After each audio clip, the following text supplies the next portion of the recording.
আমি আশ্বস্ত করতে চাই আমার অনুরোধ করছি বাংলাদেশ ভ্রমণ উন্নয়ন পরিষদ নারায়ণ দাসকে ওনার বক্তব্য নিয়ে আসার জন্য অনুরোধ করছি। ধন্যবাদ।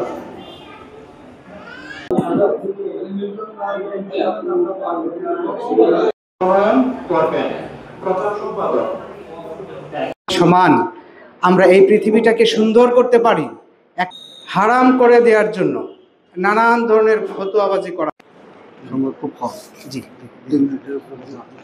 ভাস্কর্য ইত্যাদি সবগুলোকে হারাম করে দেয়া হয়েছে। অভিনয়ের সাথে যারা জড়িত, ইত্যাদি। আমাদের সুনামগঞ্জ সিলেটে এই কয়েকজন হাতে গোনা যারা নাম বললাম আমার জানা মতে, তারা দিনের পর দিন প্রতি শুক্রবারেই মিঠন হুন্ডা নিয়ে 3-4টে হুন্ডা নিয়ে বিভিন্ন গ্রামে, এই আমার প্রসেনদের সাথে নিয়ে আমি যে দেখেছি বিভিন্ন গ্রামে এর বই, নামটা কি, প্রতাপ রঞ্জন বাবুর বই বিভিন্ন গ্রামে প্রচারের জন্য, ধামাইল প্রসারের কাজ শুভ অনুষ্ঠান হয়, তখনই শুনি ধামাইলের সেই গ্রামীণ সুর যা আমাদের হৃদয়কে অত্যন্ত প্রশান্তি দেয়।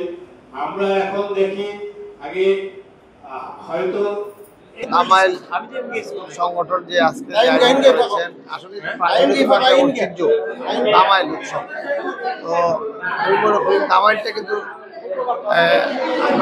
শুধু বাংলাদেশও নয়, এটা ভারতের বিভিন্ন জায়গায় আছে, করিমগঞ্জ আছে। তারপরে আমি কৃতজ্ঞতা প্রকাশ করছি মহান প্রভুর প্রতি, যিনি আমাদেরকে সৃষ্টির সেরা জীব হিসেবে সৃষ্টি করেছেন।